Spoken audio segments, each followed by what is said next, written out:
तो हम लोग एक एक करके अकाउंटिंग प्रिंसिपल्स को पढ़ते हैं, समझते हैं। ठीक है, सबसे पहले समझ लो कि अकाउंटिंग प्रिंसिपल्स का जरूरत क्यों पड़ा।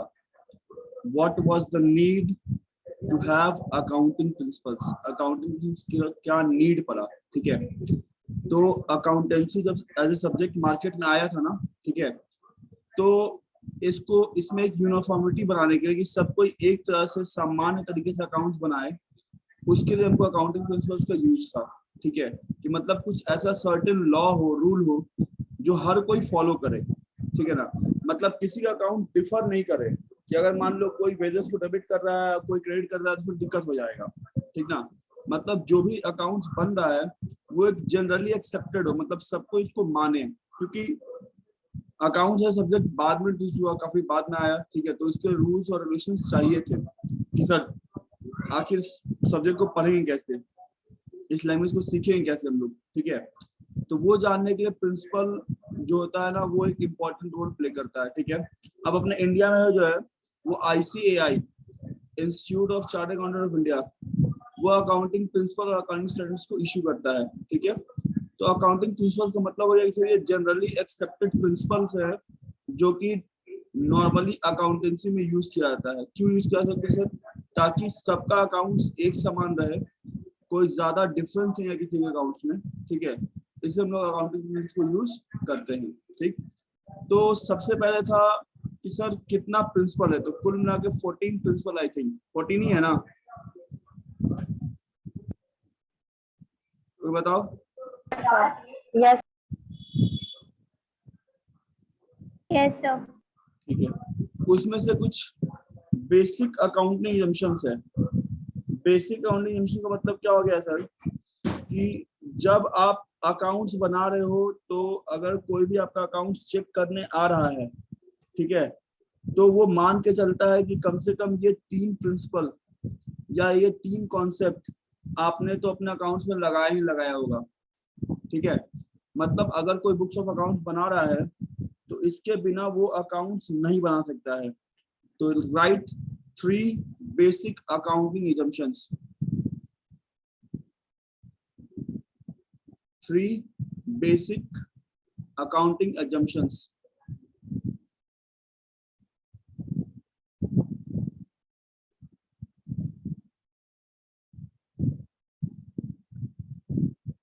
Three basic accounting assumptions, जिसमें पहला है going concern. The first one is going concern. Second है consistency. Second है consistency. और जो थर्ड वन है वो है accrual.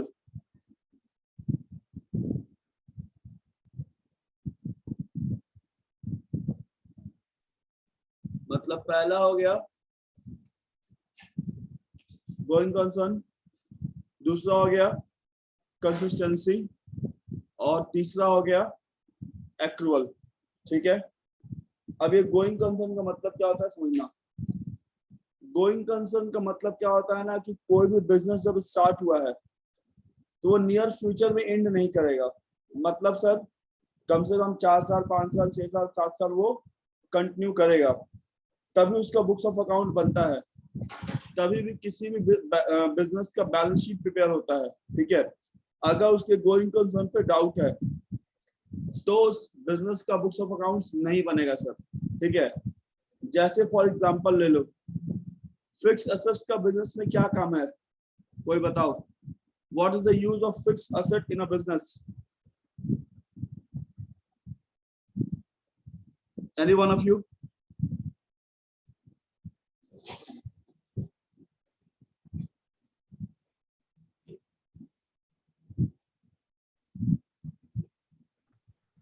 एक बार रिपीट कीजिए question. What is the use of fixed asset in a business? एक बिजनेस में फिक्स्ड एसेट्स का क्या काम है?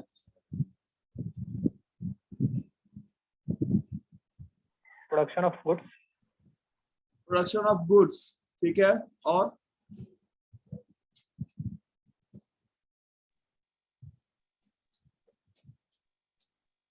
Depend, fixed asset sir fixed asset जो हम लोग खरीदते हैं ना, वो गुड्स को सप्लाई करने में थर्ड पार्टीज में हेल्प करता है। तो जैसे फर्नीचर भी लगाते हैं तो किसी भी बिजनेस के शोरूम टाइप के लिए स्टार्टिंग के लिए फिक्स एसेट होता है। ठीक है, मतलब कह सकते हैं कि fixed assets are used for operating the business. Business को ऑपरेट करने में फिक्स्ड एसेट्स क्या करता है, हेल्प करता है ना। Yes sir. ठीक है, मतलब क्या हुआ सर कि जो फिक्स्ड एसेट्स है वो बिजनेस में सेल या रीसेल पर्पस से नहीं होता है। हम जो फिक्स्ड एसेट्स ला रहे हैं वो बेचने के उद्देश्य से नहीं लाते हैं, उसको हम यूज करने के उद्देश्य से लाए हैं कि हमको उसको यूज करना है। ठीक है, अब मान लो कोई एक ऐसा बिजनेस है जो हर साल अपना फिक्स एसेट बेच रहा है, तो इसका मतलब क्या हो गया कि कहीं ना कहीं उस बिजनेस को आमदनी नहीं है, वो अपना रेवेन्यू का भरपाई करने के लिए क्या कर रहा है, फिक्स एसेट को बेच रहा है। तो उस केस में क्या होगा, गोइंग कंसर्न में डाउट होगा कि पता नहीं ये बिजनेस कब तक चलेगा सर, पता नहीं ये बिजनेस कब बंद हो जाएगा। क्यों ऐसा बोल रहे हैं सर, क्योंकि इसका बैलेंस शीट देखिए, हर साल कोई ना कोई एक संपत्ति कम होते जा रहा है, मतलब अपने आप को मार्केट में बनाए रखने के लिए अपने फिक्स्ड एसेट को बेच रहा है। ठीक है, इसका ये साफ इंडिकेशन है कि business is not able to generate that much amount of revenue through which it can survive, या अपने पेमेंट्स को वो कर सके, इतना रेवेन्यू वो बिजनेस जनरेट नहीं कर पा रहा है। ठीक है, तो वैसे बिजनेस में क्या होगा सर, गोइंग कंसर्न पे डाउट होगा कि पता नहीं आगे चलेगा कि नहीं चलेगा। सर और क्या रीजन हो सकता है, तो सर और ये रीजन हो सकता है कि अगर कोई बिजनेस, ठीक है, लंबे समय से लॉस इनकर कर रहा हो, 4 साल 5 साल से नुकसान में चल रहा हो, तो भी हम लोग कह सकते हैं कि वहां पे गोइंग कंसर्न क्या है, डाउट पे है। अब सर ये गोइंग कंसर्न इंपॉर्टेंट क्यों होती है, इंपॉर्टेंट इसलिए हो जाता है ना क्योंकि आपका बुक्स ऑफ अकाउंट देख के ही कोई इन्वेस्टर आपके बिजनेस में पैसा लगाता है, या कंपनी तो कोई आपका शेयर्स खरीदता है। ठीक है, इसीलिए गोइंग कंसर्न क्या होता है, इंपॉर्टेंट हो जाता है। क्लियर सबको बात, कोई doubt? No sir. No sir. तो लिख लो गोइंग कंसर्न में, this principle,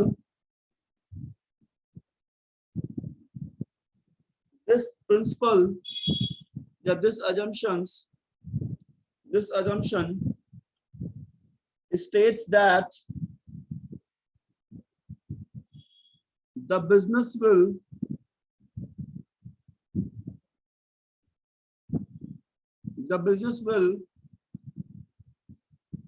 continue its operation. The business will continue its operation in near future.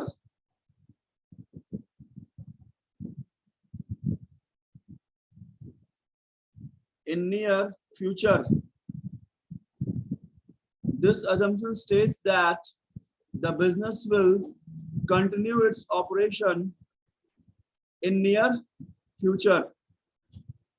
तो जो आपने प्रिंसिपल वर्ड बोला वो इसमें इंक्लूड नहीं होगा sir?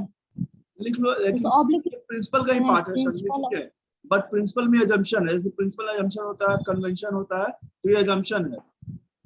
Yes sir, principal different हो गया, assumption डिफरेंट हो गया। हाँ, तो assumption में आएगा ये, ठीक है ना, that it will continue its business in near future. Full stop. Balance sheet is prepared. Balance sheet is prepared as per this particular accounting assumption. Balance sheet is prepared as per this particular accounting assumption. Done.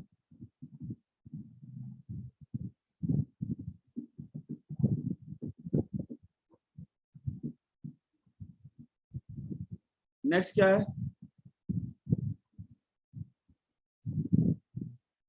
Next आपका accrual, नहीं consistency sir. Consistency, ठीक है, right, consistency. अब देखो consistency का मतलब क्या होता है, जैसे तुम लोग सुनते होगे जो लोग क्रिकेट देखता है कि Virat Kohli is a very consistent player, ठीक है, मतलब सर वो कंसिस्टेंटली अपना रन स्कोर कर रहा है या टीम के लिए परफॉर्म कर रहा है। तो सर अकाउंट्स में कंसिस्टेंसी का क्या यूज है, जैसे क्या है कि अकाउंट्स में बहुत सारा रूल्स एंड रेगुलेशन है, ठीक है, तो आप टाइम टू टाइम अपने अकॉर्डिंग रूल्स को चेंज नहीं कर सकते हैं सर। अगर आपने किसी एक पर्टिकुलर मेथड को फॉलो किया है, पकड़ा है, तो उसको फॉलो करोगे, और अगर आप उसमें चेंज ला रहे हो तो आपको बताना पड़ेगा कि आप चेंज क्यों ला रहे हो, और वो चेंज लाने से आपके बैलेंस शीट या बुक्स ऑफ अकाउंट में क्या इम्पैक्ट पड़ रहा है, ठीक है। जैसे तुम लोग सब डेप्रिसिएशन पढ़ा है, depreciation, Yes, sir. Yes, sir. और डेप्रिसिएशन में मशीन पे डेप्रिसिएशन चार्ज करने का कितना तरीका है ना, WDV है, SLM है, इंटरेस्ट मेथड, एन्युटी मेथड है कि नहीं। अब मान लो सूरज क्या करता है, कभी SLM लगा रहा है 6 महीने, कभी 6 महीने WDV लगा दे रहा है, कभी कुछ लगा दे रहा है, सर ऐसा नहीं चलेगा। You have to be consistent. अगर आप किसी एक मेथड को या रूल को फॉलो कर रहे हो तो आपको उसको सर्टेन टाइम तक फॉलो करना है, and if you need some change then you have to disclose that why the change is necessary, वो चेंज का जरूरत क्यों पड़ रहा है सर, या उस चेंज को लाने से आपके बुक्स ऑफ अकाउंट पे क्या इफेक्ट पड़ेगा, वो भी आपको बताना पड़ेगा। डन, कोई दिक्कत? Right in consistency, right. This assumption states that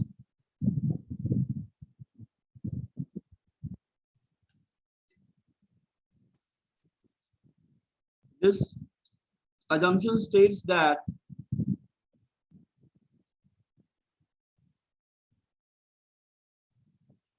if you are following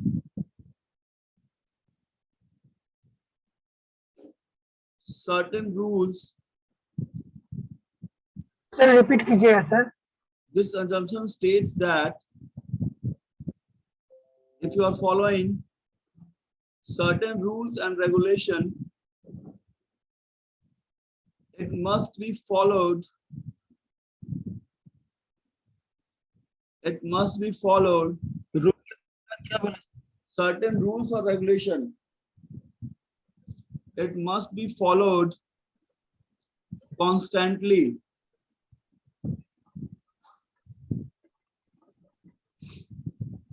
So that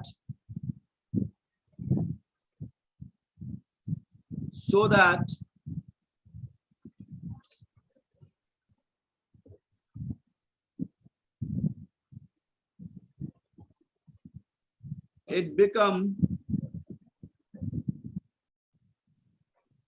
easy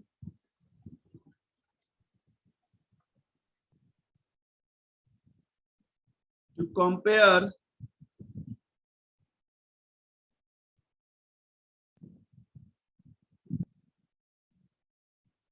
so that it is easy to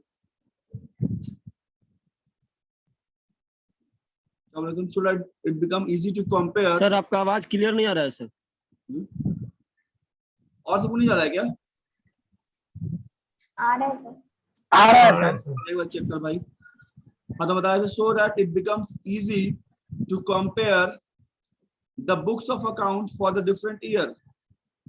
मतलब होता क्या है ना कि जब हम लोग अपने बुक्स ऑफ अकाउंट को एनालाइज करते हैं कि सर पिछले साल हम क्या अर्न किए, इस साल क्या अर्न किए, लेकिन जब मेथड ही चेंज हो जाएगा तो आप क्या कर पाओगे, आप फिर कंपेयर नहीं कर सकते हो। तो कंपेयर करने के लिए बेस क्या होना चाहिए, सेम होना चाहिए, ठीक है। और अगर चेंज चाहिए तो वो चेंज क्यों चाहिए, उसका क्या इम्पैक्ट है, आपको बताना पड़ेगा। डन।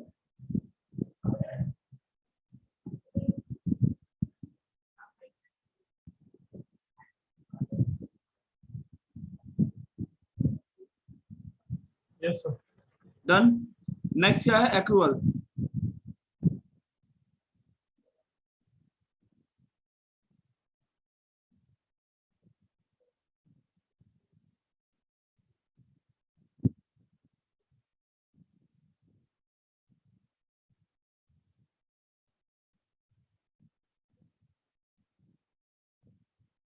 नेक्स्ट है एक्रूअल।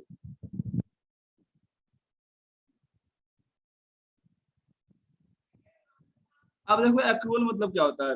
बेसिकली अकाउंट्स के बुक्स में ट्रांजैक्शन रिकॉर्ड करने का दो तरीका होता है। बेसिस क्या लो, एक है एक्रूअल बेसिस और एक है कैश बेसिस, ठीक है। तो ये एक्रूअल बेसिस और कैश बेसिस क्या है, बात समझना।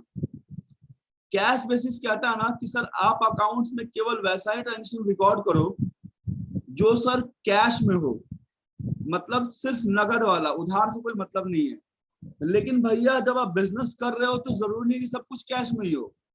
सिंपल सी बात है कि जब हम लोग कोचिंग या कहीं भी पढ़ते हैं सर, तो सब कोई सारा बच्चा एक बार फीस नहीं देता, या कॉलेज ही है तो सबको एक बार फीस नहीं दे देता है सर। कोई 1 महीना पहले देता है, कोई बाद देता है, कोई 10 दिन बाद दिया, ऐसा प्रॉब्लम हो गया। तो अगर आप कैश बेसिस पे काम करोगे तो दिक्कत होगा आपको, ठीक है। तो इसीलिए कैश बेसिस को ना अकाउंटिंग अजम्पशंस में नहीं रखा गया है, अजम्पशन में अक्रूअल को रखा गया है। एक्रूअल बेसिस क्या कहता है, या अजम्पशन क्या कहता है कि अगर कोई पर्टिकुलर ट्रांजैक्शन किसी फिनेंशियल ईयर से रिलेटेड है, if a particular transaction is related to a financial year, तो चाहे वो कैश में मिला है नहीं मिला है, चाहे उसको हम कैश पेमेंट किए हैं नहीं किए हैं, इट मस्ट बी रिकॉर्डेड, उसको हमको रिकॉर्ड करना होगा, ठीक है। फिर से रिपीट करते हैं कि एक्रूअल बेसिस कहता है कि अगर कोई ट्रांजैक्शन आपके फिनेंशियल ईयर से रिलेटेड है, मतलब जिस साल का आप बुक्स ऑफ अकाउंट्स बना रहे हो उस साल से रिलेटेड है ना, तो फिर आप उसको रिकॉर्ड करो, चाहे वो कैश में है या नहीं है। लेकिन कैश बेसिस क्या कहता है कि सर नहीं, केवल वही ट्रांजैक्शन जिसको हम कैश में रिसीव किए हैं या कैश में पे किए हैं उसी को दिखाएंगे। बात क्लियर है? यही रीजन है। सर हाँ संदीप बोलो। एक्चुअल बेसिस में cash as well as credit भी होगा ना ट्रांजैक्शन रिकॉर्ड? एक्चुअल में दोनों आएगा, कैश क्रेडिट दोनों आता है, ठीक है। बट कैश में क्या होता है, क्रेडिट ट्रांजेक्शन नहीं आ पाता है। Yes sir.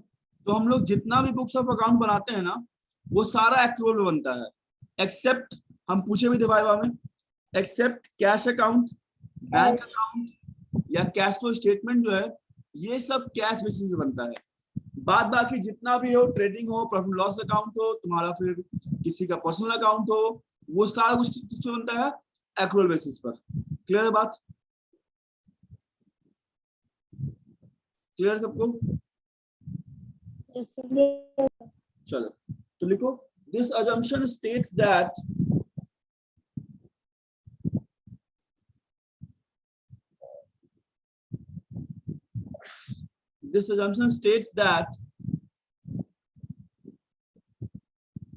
a transaction must be recorded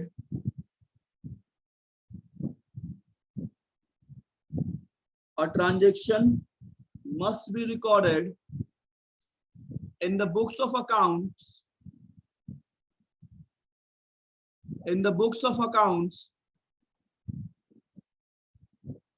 if it is related to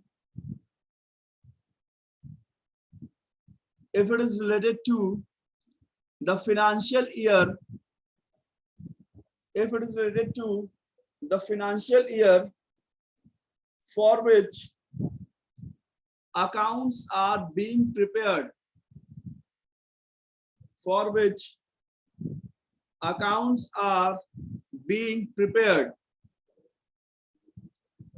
irrespective of the fact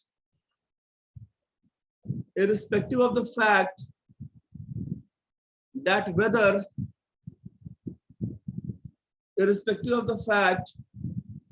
whether they are received or paid in cash, The fact that whether they are received or paid in cash.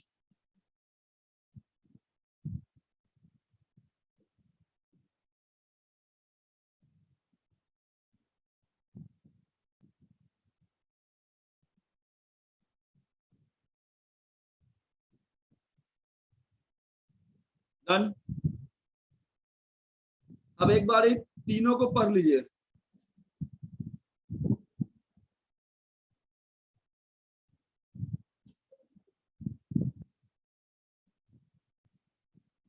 Just give a read to all these three basic assumptions. और कोई confusion हो तो पूछ लो.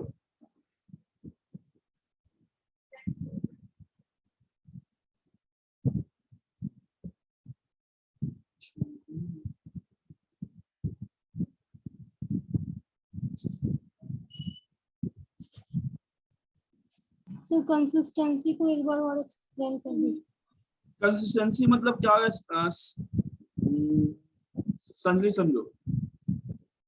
Consistency का मतलब क्या हो गया ना कि मतलब अगर तुम कोई एक चीज को फॉलो कर रही हो ना, तुम उसी को फॉलो करो. सपोज करो कि तुमको बिरयानी पसंद है, ठीक है, तो अब तुम कंसिस्टेंट रहो बिरयानी खाने में ही, उसमें कोई चेंज नहीं आना चाहिए. लेकिन अगर तुम बिरयानी से चावल पे या रोटी मूव कर रही हो तो तुमको बताना पड़ेगा कि तुम क्यों मूव कर रही हो. तो सेम चीज applies with the rules of या मेथड ऑफ अकाउंटिंग, कि अगर आप किसी एक प्रॉपर मेथड से अकाउंट्स बना रहे हो तो आप उसी मेथड से अकाउंट्स बनाओ.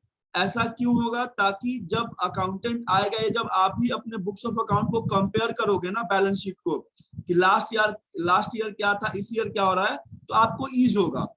लेकिन अगर आप हर साल मेथड चेंज करते जाओगे ना तो आपका अकाउंटेबिलिटी खत्म हो जाएगा. आपके पास कंपेरेबिलिटी नहीं बचेगा, आप कंपेयर नहीं कर सकते हो. ठीक है. हाँ, अगर नेसेसरी है, जैसे कोई लीगल चेंज आ गया, जैसे सपोज करो पहले हम लोग गुड्स पे वैट चार्ज करते थे ना, वैट और सर्विस टैक्स करते थे कि नहीं, बताओ सब कोई. पहले जब आप लोग रेस्टोरेंट में जाते हो खाने के लिए तो खाने पे वैट लगता था, ठीक है, और वो जो सर्विस दे उसमें सर्विस टैक्स लगता था. Yes sir. ठीक है.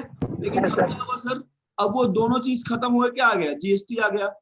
तो अब ये चेंज हो गया, लॉ में चेंज हो गया, तब तुमको चेंज करना ही पड़ेगा. तो उस समय हम जो बुक्स ऑफ अकाउंट वैट और सर्विस टैक्स से बना रहे होंगे, अब वो किसी बनाना पड़ेगा, जीएसटी बनाना पड़ेगा. तो आपको बताओगे आप कि हाँ sir, because the government of India has change the rule of indirect tax, so we are adopting the new taxation policy that is GST.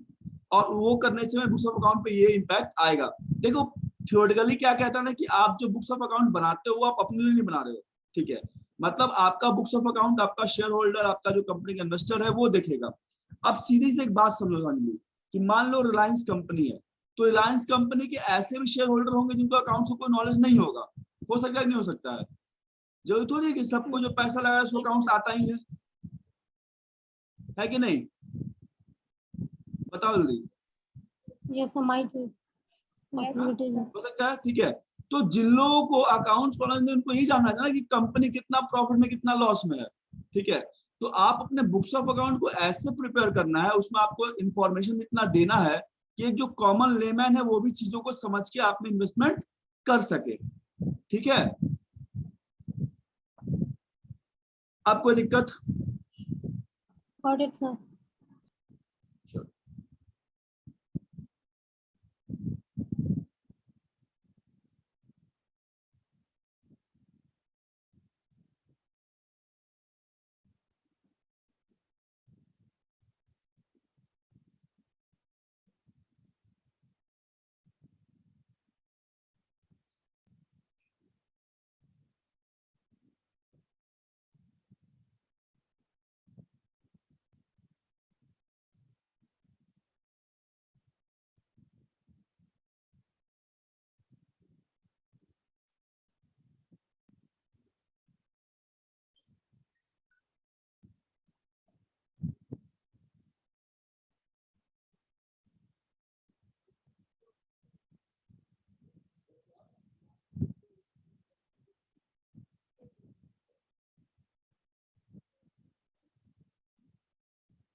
Done है? आपको डाउट किसी को?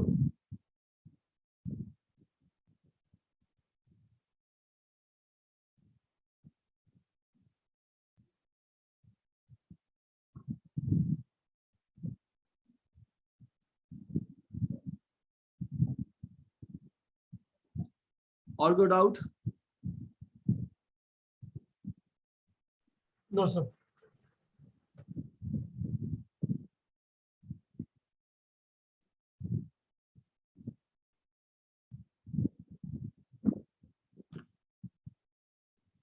चलिए, तो ये हो गया था बेसिक अकाउंटिंग इन्वेंशन। अब कुछ और प्रिंसिपल करते हैं, ठीक है, जिसमें पहला लिखो प्रूडेंस। प्रूडेंस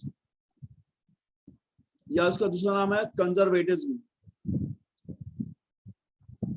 प्रूडेंस और कंजर्वेटिज्म।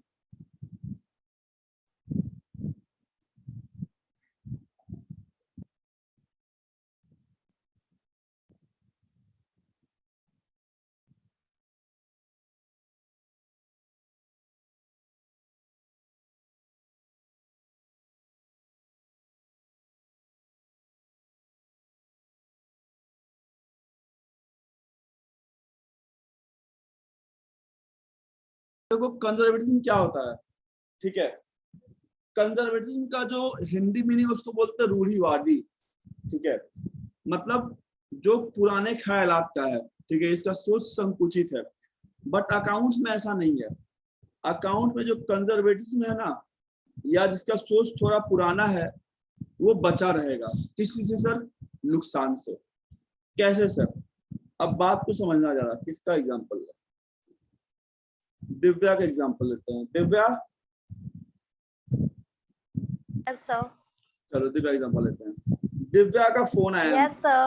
हाँ, तो तुम्हारा एग्जांपल सुनो तो। दिव्या का फोन आया। Okay. दिव्या बोली कि आप बहुत अच्छा पढ़ाते हैं, आपसे हम बहुत खुश हैं, आपको कल हम 50,000 रुपए देंगे। हम बोले ठीक है दिव्या, और दिव्या फोन रख दी। हम खुश हुए, कल हमको 50,000 का इनकम होगा, ठीक है, 50,000 मेरे पास आएगा। अब इस चक्कर में क्या हुआ, आज के दिन हम थोड़ा पार्टी वार्टी कर लिए कि चलो कल तो पैसा आएगा ना, कल मैनेज कर लेंगे, ठीक है। तो आज हम 5,000 रुपया खर्च कर दिए, ठीक। अब कल सुबह हुआ, ठीक है, सुबह उठे, नहाए वहाए, फोन उठाए, दिव्या को फोन लगाए, तो दिव्या का फोन आ रहा था बंद। फोन क्या हो गया था? बंद हो गया था। तो हमको लगा रात भर वेब सीरीज देखी होगी फैमिली मैन, तो सुबह फोन डिस्चार्ज होगा, ठीक है। फिर थोड़ी देर बाद ट्राई किया, जैसे आए, फिर फोन बंद आ रहा है। अब थोड़ा चिंता बढ़ गई क्योंकि आज भाई 50 रुपये आने वाला था। अब दिव्या के घर पहुंचे तो दिव्या के यहाँ ताला बंद था। अब क्या हुआ, जो 50,000 आना था वो तो आया नहीं, है ना, और उसके बदले 5,000 और खर्चा हो गया। तो मतलब नुकसान एक तरह से कितने का हो गया? 10,000। 55 ना, 55। 55. 55 का नुकसान हो गया कि सर एक तो दिव्या 50,000 नहीं थी देने वाली थी, और हम 5,000 और अलग से खर्चा कर दिए, ठीक है। तो ये कॉन्सेप्ट जो है ऐसे लॉस से बचाता है। ये कॉन्सेप्ट क्या कहता है ना, कि जब तक इनकम आपके हाथ में नहीं आएगा, आप उसको इनकम ट्रीट नहीं करोगे। Until and unless the income is not received in your hand, it will be not be treated as revenue. जब तक इनकम आपको हाथ में नहीं मिले, उसको आप इनकम नहीं मानिएगा, ठीक है।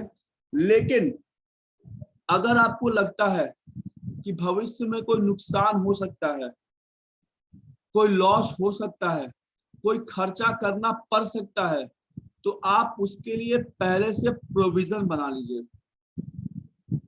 If you think there is some foreseeable loss in the future or expense which you'll have to incur, then you can make provision for that expense or loss.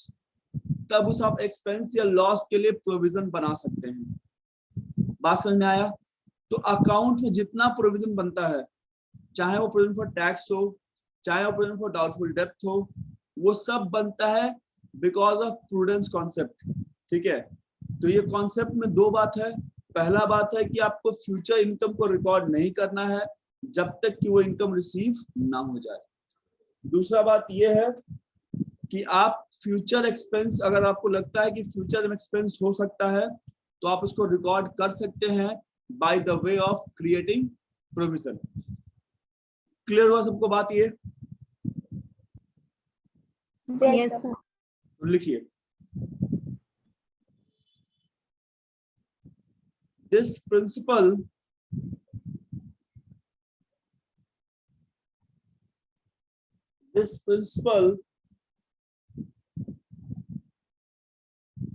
states that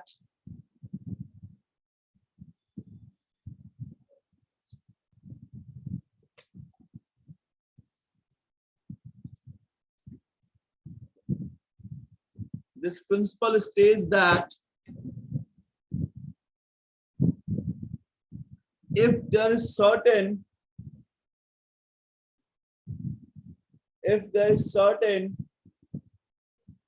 future expense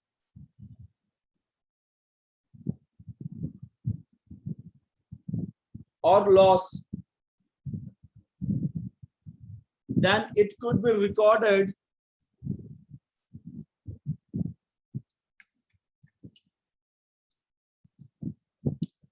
in the books of account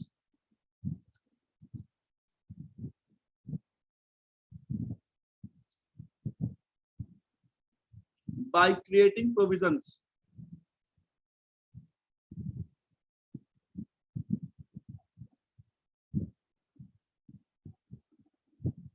By creating provision. But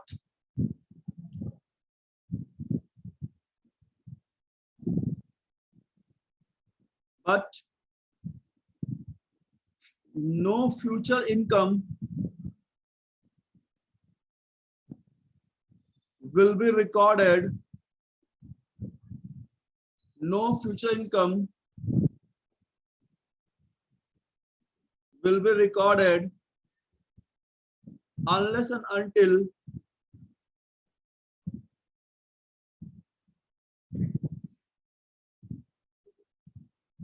it is received.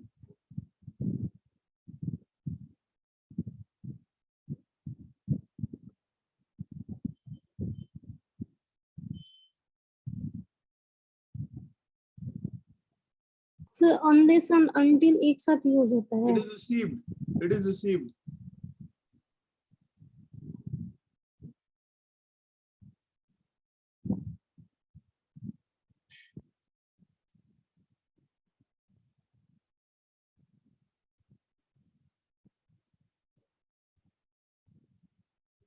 Done.